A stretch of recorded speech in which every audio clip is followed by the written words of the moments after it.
Meditation is a way to see the universe the way it really is and be okay with it. Mindfulness is like really popular now, right? And in our culture, have you noticed how things kind of come and go like fads? And so isn't it an interesting question, like why is mindfulness so popular? You know, and what does it say about our culture right now? You know, and you could take two hands again. You could say on the one hand,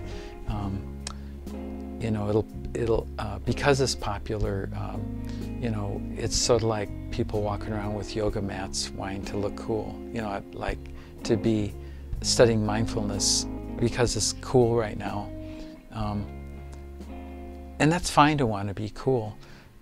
But the problem, of course, is trying to be cool is kind of self-defeating because that might mean that I get in conflict with myself, because that might mean I'm supposed to be different than the way I am, because it's uncool to be who I really am, you know, if that makes sense. Trying to be anything to be impressive probably just leads to additional suffering. So some people say there's two kinds of meditation. There's sitting and walking. So sitting meditation is, you know, I mean, that's what people are familiar with more. That's, you know, you see somebody sitting in a lotus position with their legs crossed, you know, and they may have their hands in a certain, or their fingers in a certain way, and they're sitting with a good posture and they're quiet and all that. Walking meditation is, I'm in movement somehow. You know, I could be walking, I could be riding my bike. So I'm not so good at sitting. I got a lot of energy in me, always have. So a lot of my, what you would call meditation is walking meditation. So and that's something I even intend to do throughout the day. Another way to think about meditation is there's searchlight and laser light. So laser light is like really focusing on one thing often over and over again. Like, for example, a mantra. Like I might say a certain phrase, like, you know, God is great or something in some tradition. And searchlight meditation is just like trying to see everything. You know, it's like a wide angle. And that's more what I'm interested in, is just seeing the way things are.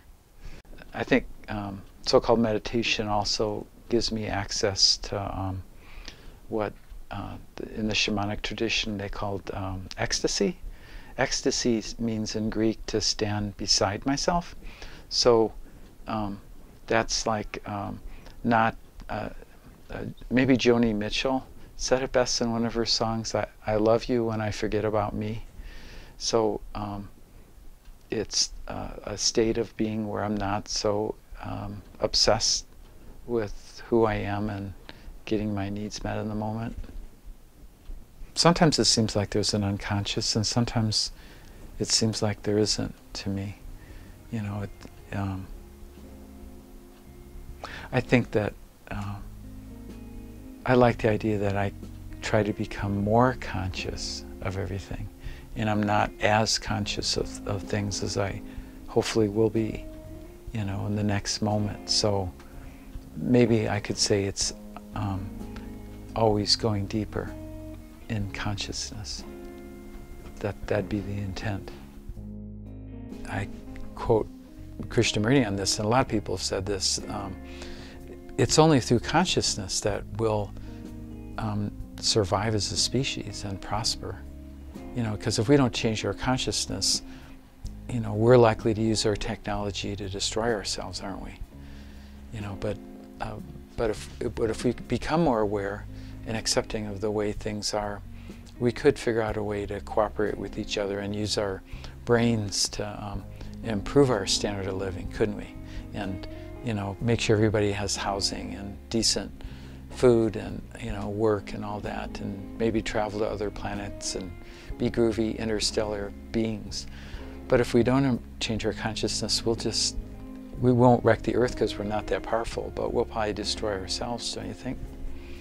So that's the thought I leave with.